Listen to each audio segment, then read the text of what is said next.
So this is a project I've been working on for quite some time now. This is my media taste matrix. This is my attempt to kind of quantify people's taste in media, be it books, TV shows, movies, anime, whatever, to try to kind of explain why certain people like certain things or why people get a certain vibe from certain things. And if nothing else, I think it's an interesting thought experiment. So let's get into background. Something a lot of people tell me, particularly my friend Torellian, whenever there's a movie or an anime or something, he'll go, I honestly have no idea whether you're going to like it or not. It seems to be completely random to me.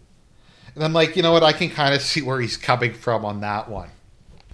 Also, there'll be I find with like Serp, we both love horror movies, but it can often like I'll hate movies that he'll love, and he'll love movies that I hate. And it's like, well, but it's the same genre. There's often a lot of the same themes. There's a lot of the same concepts. Why is it that something that seems similar on the surface is so different in terms of how people perceive it? This is also true with any genre, sci-fi, fantasy, etc. And beyond that, oftentimes taste isn't directly tied to genre or subject matter or stuff like that. Like you can have someone who loves, I don't know, like Star Wars or really like hard sci-fi movies, but then also there's a couple like teenage comedies that they like as well. And people tend to like a whole bunch of different things. And I'm not saying here that people have one particular taste and they hate everything else, but I think people, generally speaking, have somewhere on this grid that they're the most comfortable with. And they're more kind of predisposed to like something in that area than they are in a different one. The other reason I made this was to try to kind of separate it from the question of quality. That is, there can be something that you think is very well made or is very good or very well written, but for whatever reason you just hate it and it rubs you the wrong way. I was trying to explain that a bit with this. Now, why even bother doing something like this? I tend to believe that self-understanding is just inherently valuable, and this is kind of an interesting and fun reflection tool. It's always interesting to make these systems, these scales, these graphs, and to kind of just take a look at these things in a more analytical, quantitative fashion. I think it helps me to enjoy things a bit more, and I think it also maybe will help to say, okay, well, I like this for this general reason. What else is similar to this? Maybe it'll help people find something more in line with their tastes. So yeah, this is trying to kind of detach taste from subject matter and from quality. So that being said, let's get to it. So there are two axes on my graph or in my system. There is the top bottom one, which is conceptual versus sensory, and the horizontal one, which is reflective versus reactive. So conceptual versus sensory is pretty much how it sounds. It's is the focus of the movie on or the work on ideas, on characters, on motivations? Did the effort go mostly into writing? Does it have a message? Is it philosophical? Is it trying to say something? And that's kind of the focus of it. Where in contrast, sensory is all about, well, the senses. It's about imagery. It doesn't have to be flashy imagery. It can be very dark imagery. But any kind of attempt at like a underlying meaning, or at least kind of a complex underlying one, is kind of secondary to just the experience of being there, of being in the moment, of watching it. So the test that and this is not a perfect test, but the way that I like to think of this is when you're watching a movie, you ask yourself, would this work better as a novelization or without any dialogue? So if something like you could remove the dialogue, and we'll get into some examples of this, and it would still work decently well, then yeah, that would, I think, be an example of a sensory movie. Whereas if something you remove the dialogue, it would just be a complete failure, but you could write a book based on it. And I get that a lot of works are adapted from books. So I'm kind of doing this Inception thing where it's, if you were adapting the adapted version, because the adapted version's different. but hopefully you follow. So just kind of my summary statement: conceptual are works that prioritize ideas, structure, themes, or philosophical questions. They tend to provoke thought, raise moral or existential dilemmas, and invite interpretation or reflection over passive engagement. Sensoria is works that emphasize aesthetic experience, emotional resonance, or immersive atmosphere. They speak through visual, sound, tone, and mood, prioritizing feeling over formal structure or any kind of abstract meaning. Okay, so we have a nice table here. So let's try to go through some of these, and you're free to agree or disagree. It took me a long time to come up with this. So let's look at movies. So some movies I put down in more of the conceptual, and keep in mind, just because something is in the conceptual or sensory column doesn't mean it's not good in the other area. I mean, I think it's more of the focus.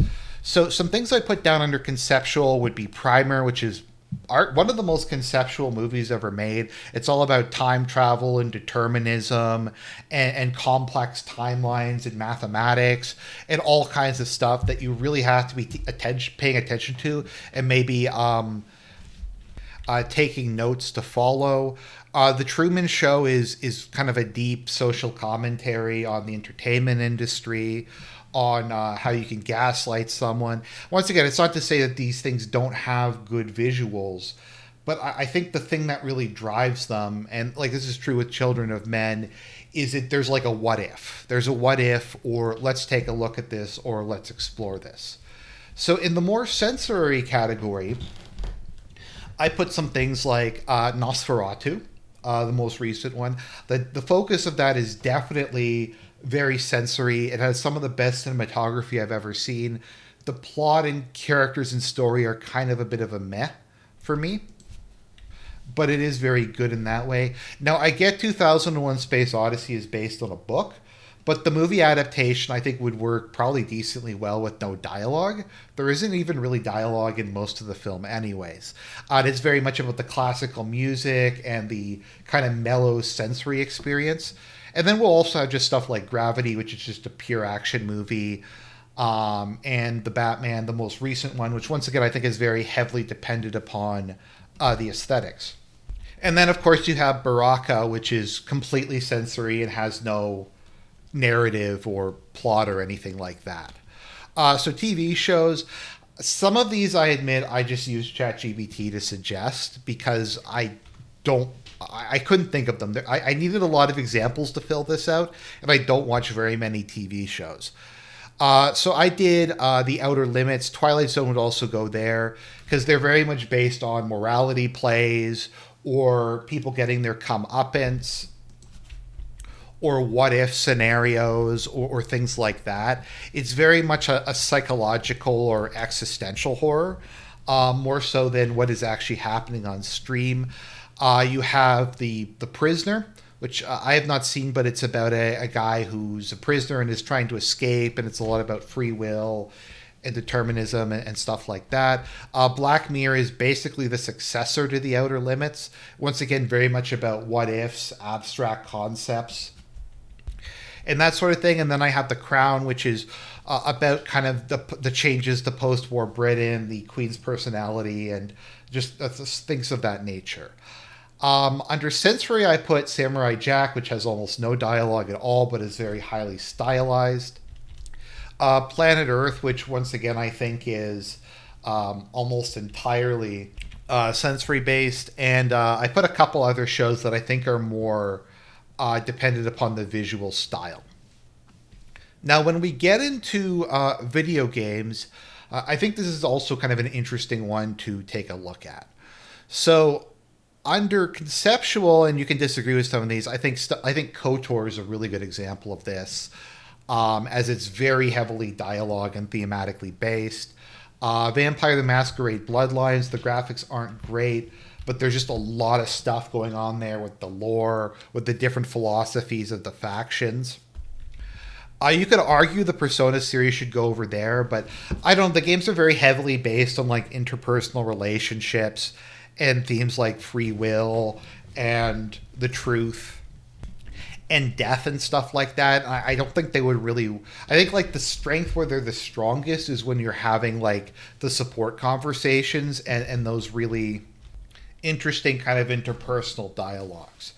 Under sensory, I put Shadow of the Colossus, which is an obvious one. I watched part of Suna's sacrifice for Hellblade. Once again, it's very much dependent on like the idea of someone going insane and just all these kind of surreal and bizarre imagery. I put Dark Souls 2 because I think it heavily leaned into this direction compared to the other ones. People might disagree with me. I put Half-Life 2 here. I don't think it's that conceptual or that plot based. It's very much about the kinetic experience of just going through the various levels, of being able to like pick things up with the gravity gun, of all the focus on the atmosphere. And then anime, once again, you're free to agree or disagree, but I put Sensaki Yori, very much about all kinds of bizarre stuff, people gaining godlike powers, creating sapient naked mole rats that exist as a slave caste, and stuff like that. Welcome to the NHK, almost entirely a conceptual based series. Just a lot of character and psychological analysis. Legend of the Galactic Heroes, which is almost entirely conceptual. The visuals, such as they are very serviceable, but it's about strategy, tactics, political stuff, and different ideologies. And then under sensory, I have a lot of shonens would go here. So stuff like Demon Slayer, Naruto, I'm not sure if it would go here, but we have like Fate, Stay Night or Fate Zero, Violet Evergarden, Kill la Kill, and Paranoia Agent. That's not to say that these don't have themes in them. I think that is the main focus, and if you ask someone about these, that is what they would say. Now, getting into books, and it's a bit more difficult sometimes when we're looking at books, because books are like not a visual medium. So to me, it's kind of how much they focus on trying to be immersive and trying to make you feel like you're there versus kind of the conceptions behind it. So Dune obviously is an excellent example of this. It makes a good movie, but if you read the book version of it, there's all kinds of self-reflection and historical references and things like that. The Giver, very philosophical novel. I'll need to maybe do an in-depth review of The Giver at some point in time. And I don't read too many kind of sensory type novels, but I put The Old Man and the Sea, All Quiet on the Western Front, and House of Leaves. Life of Pi, a lot of people say it's psychological. Once again, you can agree or disagree. Hopefully you kind of get the idea. Okay, so that kind of gives us the one aspect to it.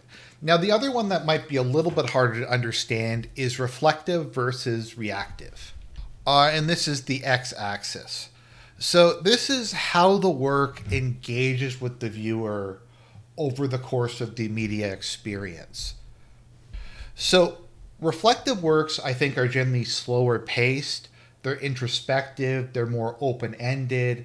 They're more open for interpretation. There's less of a focus of tight editing and giving the audience answers or directly conveying ideas.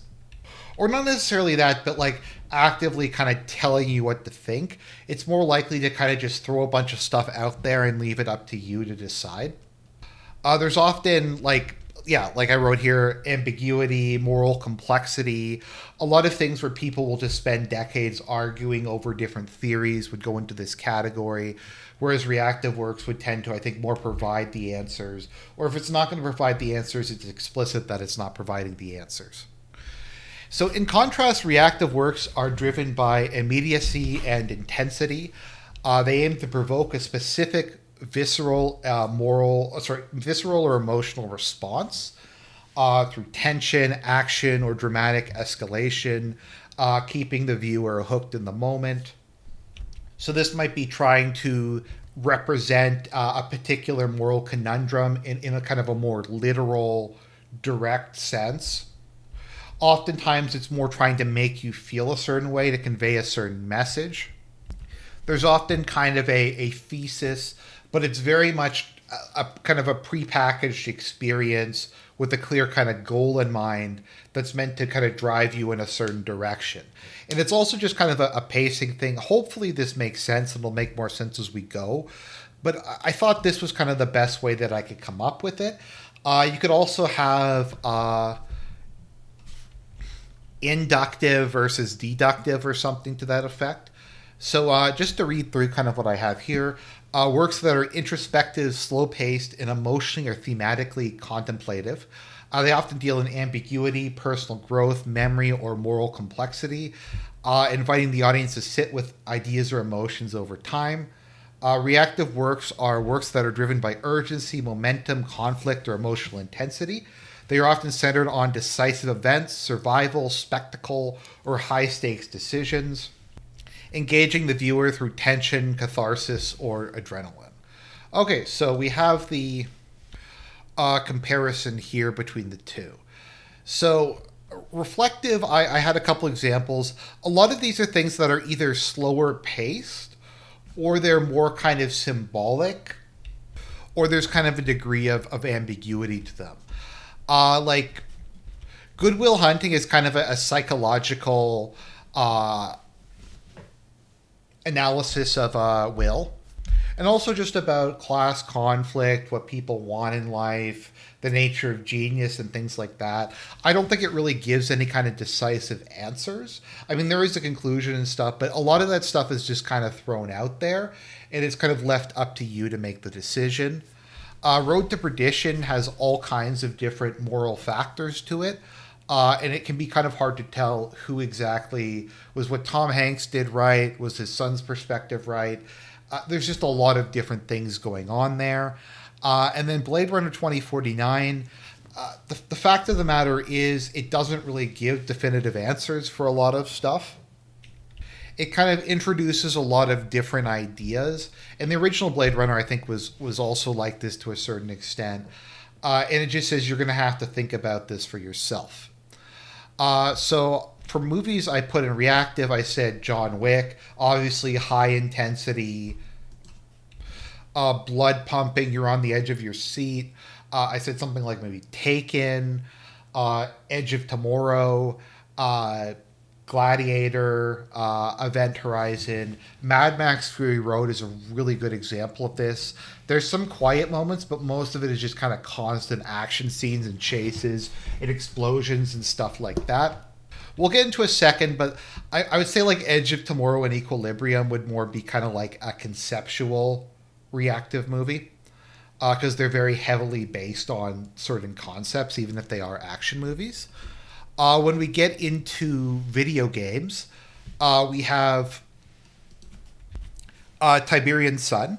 I have Red Alert 2 and 3 over here under reactive. Tiberian Sun is a lot more mellow, brooding, and slow than the Red Alert series. It's a bit more focused on kind of some metaphysical questions as far as the Command and Conquer can be. And it just has a very kind of reflective, melancholic vibe to it. Metro is also very, I find, reflective, thinking about themes of why the old world failed. There's a lot of parts of you, just kind of very quiet parts where you're going through abandoned stations or you're looking at the remnants of dead civilizations. Once again, I'm also putting Dark Souls 2 in this because it doesn't really have a central plot in the same way that like DS1 would or DS3 would. And then under reactive, I have Red Alert because a lot more kinetic, a lot more fast pace.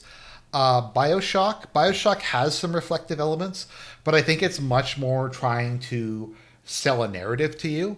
It's more trying to get you to feel a certain way and direct you in a certain direction in terms of your thought. Once again, that would probably go in the reactive conceptual category. Then you just have stuff that's pure action game. Stuff like Bayonetta, Metal Gear Rising Revengeance, where it's just all about button mashing and being in the moment. And then we just have a bunch of different animes, some repeats from what we've seen before. Once again, just stuff that's a lot slower, maybe more ambiguous, that doesn't really provide cathartic or definitive answers. I put Gurren Lagann, Attack on Titan, Demon Slayer, Bleach, Jujutsu Kaisen, all kinds of stuff like that I think would go into kind of the reactive category. If we look at books, I said something like Slaughterhouse-Five. I think a lot of H.P. Lovecraft is very much like that. Like there's a build-up, there's kind of subtle menace in the background, and there's a lot of kind of opportunity for your mind to start filling in the blanks.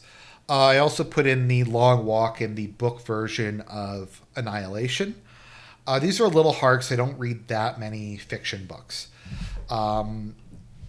When it comes to reactive, we have higher intensity things like Ender's Game, uh, the Darth Bane novel Path of Destruction, The Running Man, Jurassic Park, things like that. So let's start to move into our four categories of the four combinations. So the first combination we have is conceptual and reflective. So I chose to name this category contemplative, and I don't think I really need to explain the name that much. So these are works that emphasize introspection, ambiguity, and philosophical depth. They're all about the audience thinking slowly and deeply about abstract themes and abstract concepts without really rushing to any kind of resolution. It might not be putting the message in any particular way. Something in this category I feel has kind of done its job if you leave the theater or you just are left there sitting in your seat, just kind of very, not confused, but very kind of reflective on, well, I have reflective here, on what you just saw. So I said this focuses on ideas, questions, and inner conflict rather than any kind of external action. This is often involved with characters wrestling with identity, morality, existential questions, or grief. Once again, pacing is slow and deliberate. Emotion is not as active, but it can be very complex. There's a tendency for open-ended or interpretive storytelling. And the visuals and dialogue, there can be strong ones, but it can also be kind of minimal. And art films are kind of divided between this and another category. So some of the ones I came up with are Apocalypse Now, one of my all-time favorite movies. It deals with a lot of different themes of, well, obviously war and peace, but also psychological degradation. Can man become a monster without completely losing his humanity? Obviously about the war in Vietnam. Just a lot of different themes, and despite it being a war movie, it is very kind of slow and reflective, and there's a lot of parts of the movie where they're just going in the boat, and Willard is just kind of monologuing to himself about the things that he's just seen. Silence of the Lambs, once again, a fairly slow-moving movie, but a lot of like the strength of it comes from, well, the performances, but also just kind of the themes, the darkness that lies in the human heart, the kind of unstoppable evil that is Hannibal Lecter. And while obviously it's well shot, I think that's what largely carries the movie. The Truman Show is another example, once again, not very fast, but deals with a lot of different themes. Passive Glory, another movie I really enjoy. It's a war movie, but there's almost no action in it. It's mostly about questions of justice and obeying orders and just the experience that the average soldier goes through. So in this, I put down a couple shows. You can agree or disagree. Deep Space Nine and Babylon 5, they're a bit slower paced than maybe something like Enterprise. And a lot of the time there is kind of a central theme to an episode or an idea that they're trying to convey. And partially just because they didn't have much of a budget, very often it tends to be more attempting to be philosophical or political or something like that.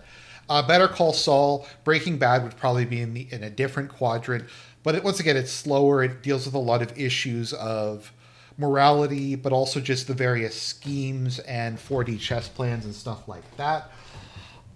Here we have a lot of games that are very conceptual in nature, and they might have action in them, but they don't focus on it. So basically, Paradox games would be in the extreme upper left because they're very abstract. They're entirely based on mechanics. If they even have an interface, it's functional at best.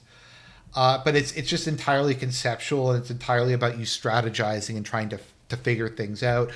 There's no reward for fast-paced decision-making or play unless I guess you're playing multiplayer. Majora's Mask is a much slower game than Ocarina of Time. It's very dependent upon individual character stories, just the nature of the world. You could also put this in another category we'll talk about, but I think there's enough focus on the characters within it and like just helping different people that I think puts it into this category. Slay the Princess is a visual novel. It doesn't really have gameplay, but there's a lot of just really deep themes discussed in it.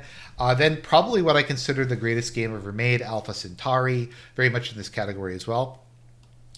When it comes to anime, I have Legend of the Galactic Heroes. Now, obviously, there's a lot of good battle scenes in it, but it's very much about just the ideological conflicts between Yang and Reinhardt, the nature of politics, the cycle of history, strategy, a lot of just very abstract things. And the show is quite long, and it ultimately doesn't really end with a decisive answer to any of those things. Reinhardt doesn't kind of state the show's final thesis or anything at the end, and we're left kind of with two different systems, democracy and autocracy. And the question is, could there be some kind of combination of them? Could there be a synthesis going forward? And it doesn't really offer any kind of easy answers. Welcome to the NHK. I don't think I need to go into. Evangelion can be in a lot of different areas. I tend to put it here just because it is very ambiguous. There are a lot of action scenes, but most of the show is people thinking about stuff or having inner monologues. And people have been discussing theories for decades. Vinland Saga I'd also put in this category, and Hyoka. Now, with regards to books, once again, it's things that tend to be slower and more kind of focused on ideas. So Dune, obviously, the Stanislav Lem book, Return from the Stars. I put 1984, The Giver, Fahrenheit 451, and Darth Plagueis as books that are largely focused on ideas and are not particularly fast-moving. Okay, so category number 2, this is Resolute. Now, a couple people expressed confusion as to why I chose this as the title for the category. The idea is that it merges like emotional intensity, a very active, tightly focused plot with abstract concepts. I kind of like to think of it as like moral resolution in the face of a struggle, trying to be resolute in your ideology or your goals. I find movies in this category are much more likely to have a definitive answer to things or a way that you're probably supposed to feel about it. So let's just take a look at what I wrote. Centered on ideas in motion, political, philosophical, or moral struggles played out through action. Characters will face clear ethical or ideological dilemmas with less patience for ambiguity. There's emphasis on themes like duty, sacrifice, resistance, or righteous rebellion against injustice. Emotion is delivered by belief. Anger, resolve, or righteousness fuels the narrative. Oftentimes it's about conflicting worldviews and not just individuals. There's attempts to appeal very strongly to abstract principles, like they put something in there to try to make you feel angry, to speak to your sense of justice or loyalty or principle and not just kind of empathy. So this is in a lot of dystopias, political thrillers, revolution stories, and militarized dramas. As people might have guessed, this is probably my favorite area in terms of my personal taste.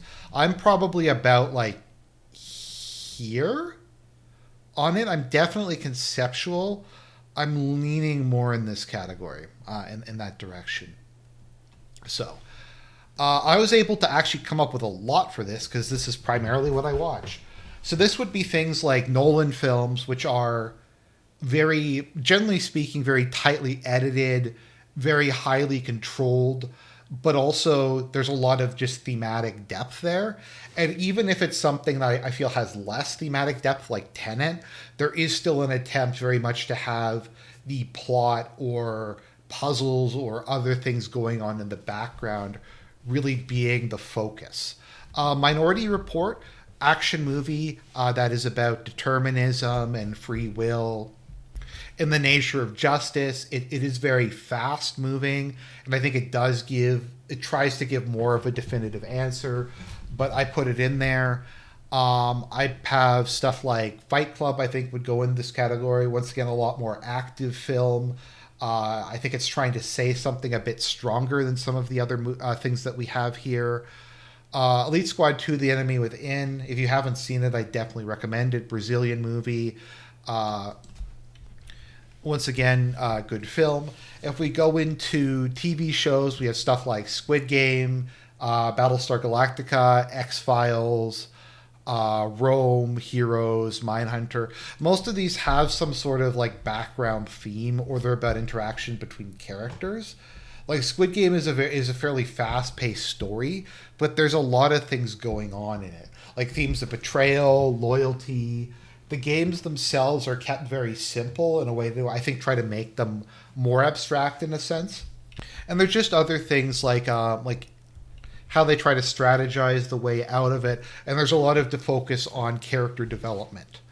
With regards to video games, I think a lot of RTSs go in here because there's a lot of thinking involved within. They often focus a lot on different kind of themes, or there's a lot of kind of abstract mechanics. Like you're not just dealing with bullets and HP. You also have like production. You have unit caps. You have to manage multiple units at a time. It's a lot more abstract. So in this category, I put StarCraft, especially StarCraft 1, because there's a lot of mixture of some kind of just various strong themes, and it's very much a space opera that focuses a lot on people's personal journeys. Bioshock, which once again I think is taking a lot of abstract ideas and trying to kind of put them into motion. Deus Ex Human Revolution might be the best example here. This will also include Spec Ops: The Line and the Fire Emblem games. Now, the Fire Emblem games, you might say, are not particularly thematically dense, but I think mechanically speaking puts them in this category because it is like a strategy game and it is fairly abstract. In terms of anime, and once again, you can agree or disagree with these, I have things like Code Geass. I put Visions of Escaflowne here, although you could make a case for it being in a different category. But I think its strength is the themes of free will and determinism and fate and kind of all those things. And it was something that as a kid did impact me a lot. Also, things like Death Note, Attack on Titan, once again, you can disagree with. But I think that the greatest strength of Attack on Titan is when you start getting into the kind of the ideas behind it, like being trapped in a cage versus dying free, historical grievances, the inability of different peoples to understand each other, extremely complicated moral dilemmas is where I think it's best. And then I have something like the Saga of Tanya the Evil, which once again has a lot of kind of themes involving free will and determinism. But also, even if it is like an action show, there's a lot of talk about tactics and the evolution and progress of the war. And then under books, actually quite a few I put here. Ender's Game, I think, is probably the archetypical example, fairly fast moving, but very much focused on ideas of strategy, and eventually we start to get into more political themes and moral themes. Path of Destruction, the first Darth Bane novel, very focused on his criticisms of the Sith of the day, of Darth Bane's kind of transition, what made him the Sith he became, but also relatively fast moving. Hellstrom's Hive, once again, a very political and arguably psychological book, but very focused on trying to be visceral, like to keep you guessing, and it does present like a definitive kind of judgment. So that is Resolute. Next we have Kinetic. This is our third category. I should have put this down there. And this is reactive and sensory. Now this one I think also it's fairly clear what I mean by that. So it works in the Kinetic category. So these are sensory and reactive. In this category, they emphasize speed, intensity, and sensory impact. They deliver emotional highs through action and motion, favoring adrenaline over introspection and spectacle over subtlety. So this is just trying to be fluid. Things are constantly in motion. It's designed to just be very stimulating and very, I guess you could say, kinetic. So focused on momentum, energy, and things really rarely slow down. It's designed to invoke strong immediate reactions, fear, excitement, exhilaration. Characters are often caught in chaotic, high stakes situations with little time to reflect. I don't think I put it here, but like the Saw movies would be like probably a good example of this category. I mean, I guess you could argue that they're a bit abstract, a bit conceptual, but kind of really the strength of the Saw movies is the elaborate traps and the brutal deaths. Uh, so emotion is raw and reactive, conflict, urgency, or violence. Very stylized often. The effort clearly went into aspects of that. Themes are kind of take a backseat to the physical experience, and you feel these things more than you analyze them. So we have a bunch of things here. I think Hardcore Henry might be the best example of this, which is an ultra-violent first-person perspective action movie. John Wick is just literally like 2.5 hours or however long of Keanu Reeves just killing people. We have one of my favorite movies, Mask of Zorro, just a classic adventure movie. Same thing with The Mummy, far off places, attractive women, cool set pieces, and stuff like that. And then something like 28 Days Later, it's all about just heart pumping, constant sense of dread, constantly wondering when the infected are going to come after them. TV shows is a bit harder. Once again, I don't watch too many TV shows, but I put like Cobra Kai, The Boys, X-Men the Animated Series, 24. I think it's pretty obvious why it's in this category. You could either be in this or Resolute. I put it here because it's not really thematic as much as some other things are. Xena and Band of Brothers is a really good example of this. That's a very kinetic series. So going into video games, there's a lot of stuff in this category. I think a lot of FPSs, like the Halo shooters, are very much about this kind of experience. Like Halo is very focused on the experience. Particularly, I find like Halo 1, because you're alone a lot of the game, surrounded by aliens, and you're just trying to survive, and you're trying to make your way through it. And a lot of it is very much a power fantasy. You're this warrior in the future. The music, particularly in Halo 2, when you get into the electric guitar mix, it just gets your blood pumping. Armored Core 6, once again, incredibly stimulating game to play. You're constantly dodging, stuff is being fired. Well, there are certainly themes. I feel like that the course of the game is a lot more just keep moving, trying to get to the destination. All these different people just kind of converging. Fighting games would also be in this category. I'd say like Bayonetta, Doom, World in Conflict. You could put this in Resolute, but I found when I was playing this, the thing that was really kind of good about it was just very intense. Like some of the battles come down to the wire and you find yourself get excited and your blood really pumping. Some things that I put in this are basically most shonen. Hell's Paradise, I think, is a really good example of this because it's based very much on its kind of strange art style, but also just a lot on action scenes and stuff like that. Stuff like Solo Leveling, Kill la Kill. I'm sure some people think Kill la Kill is abstract, but I don't. Donata, why did I put Hardcore Henry in anime? Ignore that. So books, I have something like Called the Wild, The Most Dangerous Game, The Demon Accords, Around the World in 80 Days. Once again, it's a bit maybe harder to do in book form, but there are definitely like adventure books. I'd imagine a lot of these mass-produced dime store novels would fall into this category. Okay, and then we have the final one of our major categories, immersive. And this is sensory and reflective.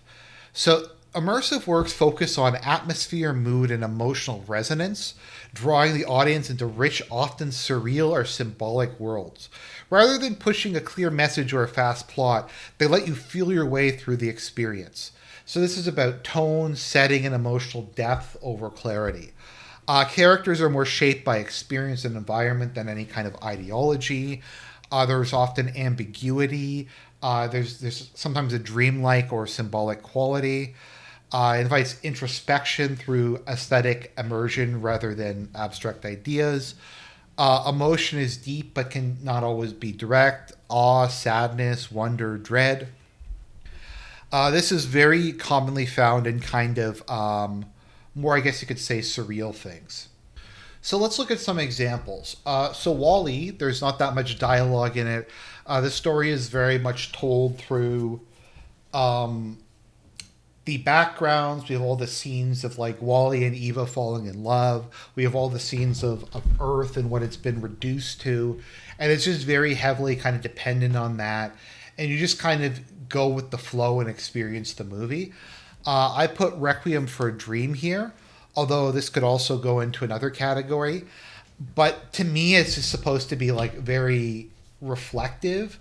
And you just find this constant sense of dread and just overwhelming hopelessness that kind of consumes you. And I don't think it's particularly conceptual. I guess in an anti-drug sense it is, but it's very much about conveying to you what it's like to be in that situation. We have the Blair Witch Project. I think a lot of found footage stuff would come in here. A lot of kind of more meta stuff would be in this category. This would be a lot of art movies, 2001. Also a lot of horror movies. So I said like A Quiet Place would probably be in this because once again, it's A Quiet Place. It's very much based on sound and mechanics kind of involving that. But it's not very quick. We have It Comes at Night, which is once again a horror movie that's very slow and is very much based on building up a sense of paranoia through music and through environment. Some TV shows I threw in Planet Earth, Archive 81, The Haunting of Hill House, Hannibal, and Over the Garden Wall. Once again, I don't always have a ton to deal with when I'm doing this because I don't watch too many TV shows. So video games, maybe this will help. Red Dead Redemption, I think, belongs in this category. Not that there isn't thematic depth to it, but I think it's very much based on like a lot of classic westerns, just the experience of riding through the Old West, seeing how things change over time. It is a reflective experience, just kind of going through it. I don't think the game really pushes it on you as much. Dark Souls 2 we've discussed. Twilight Princess, I think, goes into this category. It's much kind of slower moving than some of the other Zelda games. And it has a very distinct art style, and it's very much like immersing you in the world. And I find less dialogue than some of the other ones. Metroid Prime, definitely in this category. All about exploration on an alien planet. Metro. I think Fear is another really good example, as it's almost entirely about just weird noises, visual distortions, almost showing up. So anime, I put in some kind of slower moving stuff, like Witch Hunter Robin, Serial Experiments Lane, Textilize, even something like Fairway Paladin, Clannad, or Dangers in My Heart. I'd imagine a lot of like romantic shoujo would go into this category. So kind of books I'd put in kind of the immersive category, Rendezvous with Rama, Slaughterhouse-Five, once again, Lovecraft, The Long Walk, and All Quiet on the Western Front. We discussed some of these earlier, but I'm just kind of narrowing them down. Okay, so those are the four main categories. So we have two left I wanted to cover. So you may be going, Argent, well, this doesn't really include everything. What if something is both psychological and visually engaging? What about things that do multiple things at the same time? Well, good that you ask, because there's two more categories. We have Polarized. This is when it is like at the end of the spectrum in both cases. That is, it's somehow spontaneously extremely reflective and extremely reactive, or it's extremely visual and extremely conceptual. and your brain is often kind of like just having trouble trying to like figure it out, and it kind of feels a bit weird. Oftentimes this is things that are tonally kind of strange, or things that are like a lot more deep than they really should be, or attempts at like meta commentary. So, polarized works contain sharp internal contrasts, clashing tones, mismatched styles, or competing themes that resist cohesion. Instead, they blend elements smoothly. Instead of blending elements smoothly, these works veer between extremes, sometimes creating tension, whiplash, or tonal dissonance. So, jumps reflect raw reflection and impulse, or conceptual depth and raw sensation. Characters, scenes, or arcs may feel like they came from something completely different. They can feel overly ambitious, self defeating, often conflicting moods and messages. A lot of experimental, just stuff they tried to go too far. So these things can often be good or really bad. So let's go through kind of a couple of these. So the Matrix is one that I found almost impossible to plot on this, because it's incredibly philosophical and about abstract ideas, but it's also extremely stylized. And one of its strengths is like bullet time and all these kind of things. So I kind of think it is this weird example. It's not like Balance, because we'll look at Balance next. It's kind of extremely sensory and extremely conceptual at the same time, kind of merged together in a way that somehow works. And to Evangelion, I think is another good example. It is an absolute like visual treat. There's all kinds of weird, surreal, bizarre imagery in it, and music, and that's very much the focus. But we're also dealing with extremely complicated themes of like, does hurt humanity deserve to exist? Internal psychological issues, and it can just get a bit kind of overwhelming. I threw in Mother, Hot Fuzz. Full Metal Jacket did this on purpose, just kind of throwing fast and slow parts together. I'll admit, for some of these, I just put them in here if they have like they're too complete. Like there's a lot of dissonance within it, even if it's hard for me to describe. So other things like Glass was set up to be this like this movie that was going to tie all the themes together, and it just wound up being a nothing burger that basically just kind of ended with very little being resolved, and it didn't really go anywhere. And there just kind of feels like this inherent contradiction between like how it was marketed, and then we have lots of scenes of people sitting around getting interrogated. Nightcrawler is this kind of weird mixture of like almost pseudo art movie scenes, mixed with like extreme violence and a lack of dialogue mixed with very strong dialogue. I think it's a film it kind of is in all categories at once. I found it, at least, it's a movie I love, but I put it kind of, and people can disagree with me on these, very sensory and very conceptual, and also very abstract and very, very conceptual and very reactive and reflective. Team America World Police is, I think, a really good example, because it posited itself as kind of being this dumb comedy, but they have some parts of it that feel like it's being completely sincere. Like there's parts of the movie that actually seem to be like a defense of America and America being the world police, and you just have this weird neo-sincere attitude towards it. Lex, which is probably the weirdest TV show I've ever seen, this weird mixture of like borderline like pornographic production values with really abstract things like the universe being destroyed through a singularity and they go into another universe. Aqua Teen Hunger Force I'll put in here because you have like this kind of stylized art style, and the characters are food items, but this never really gets brought up or referenced or is important to the story.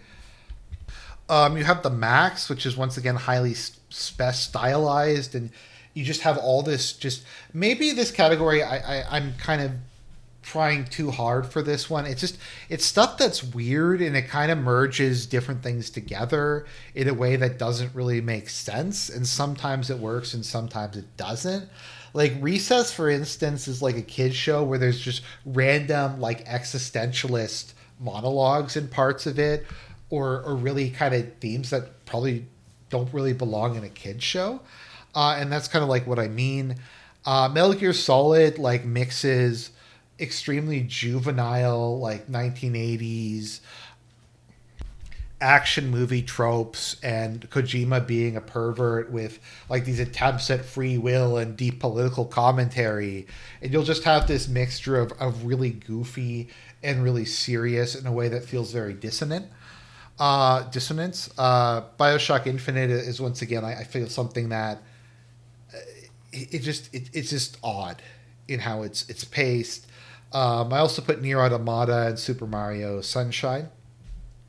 In terms of anime, I think Berserk is an example of this where it works because Berserk is known for its art style. That's why a lot of people like it. But at the same time, a lot of the concepts with it's very conceptually based. There's a lot of stuff about free will, destiny, cyclical nature of history, morality, a psychological character study of guts. I think goes into that. Gurren Lagann, once again, very visual, very kinetic feeling in a lot of ways.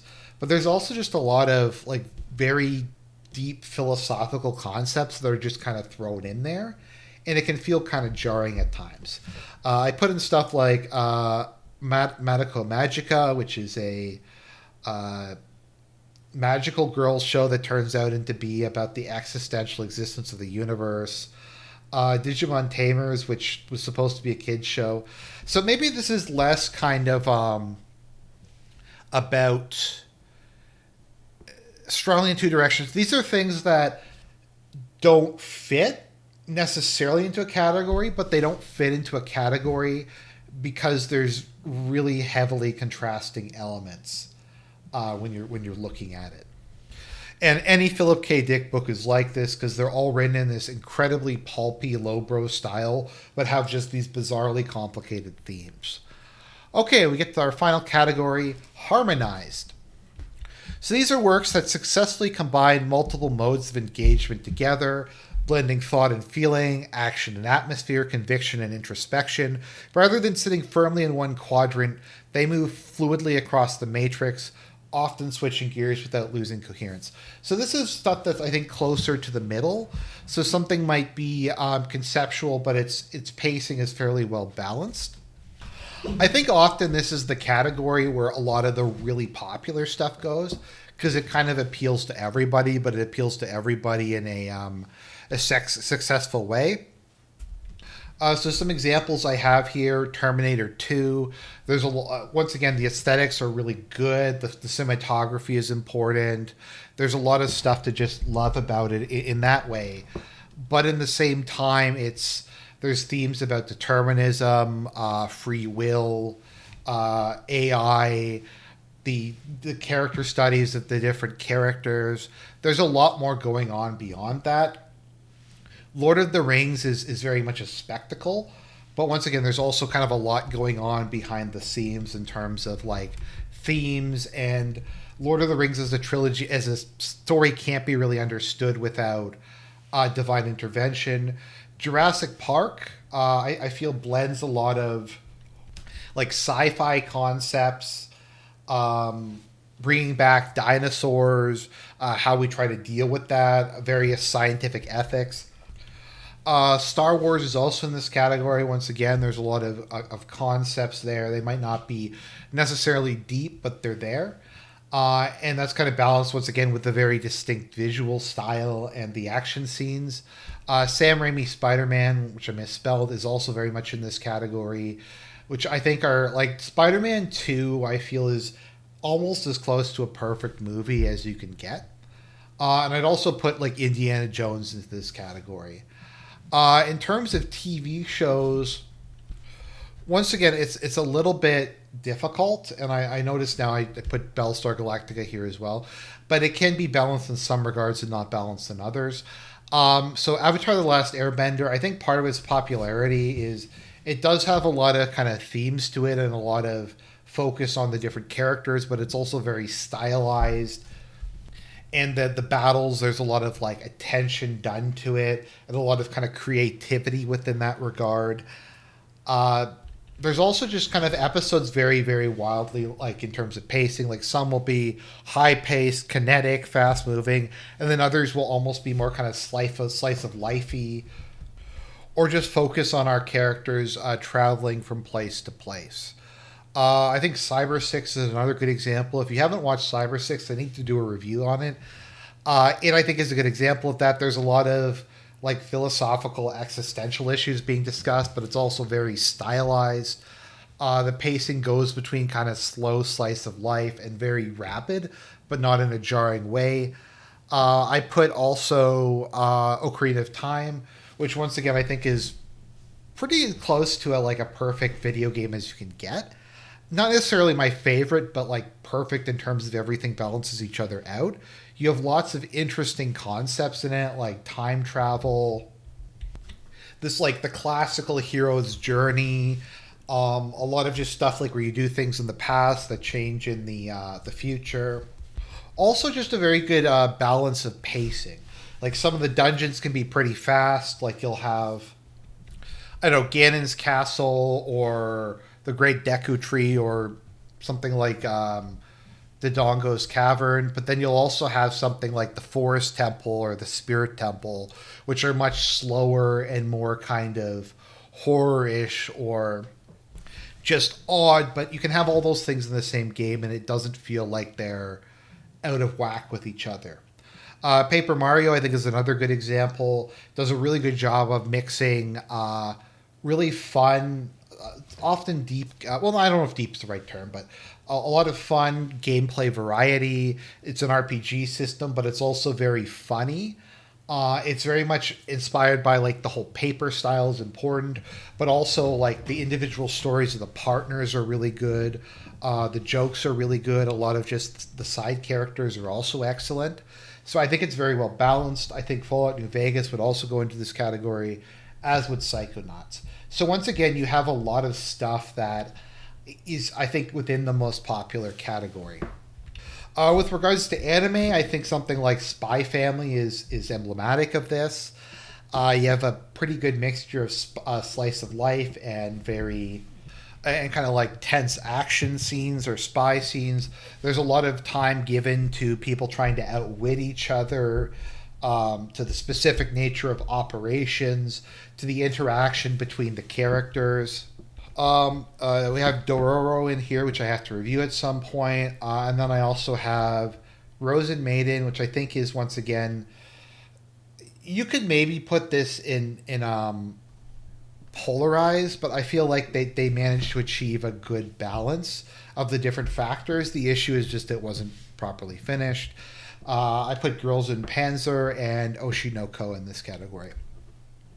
So, what have we learned from all of this? In the end, this framework is not about defining taste. It's about understanding it.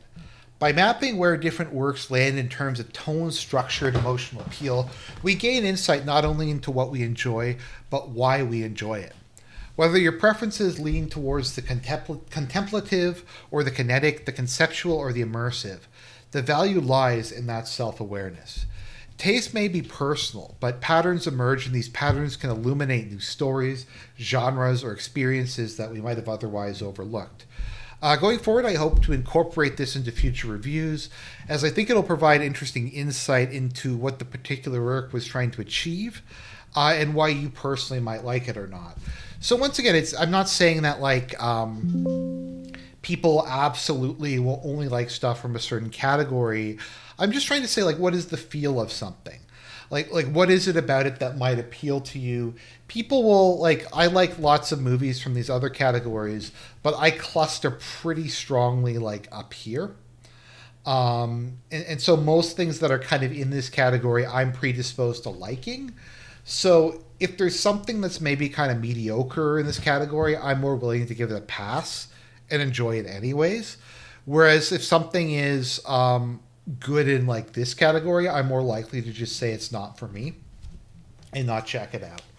So I hope you enjoyed the video. I hope you learned something. Drop a comment below if you you can complain about where I put things, because as always, life, it's not about whether you win or lose. It's about complaining on the internet.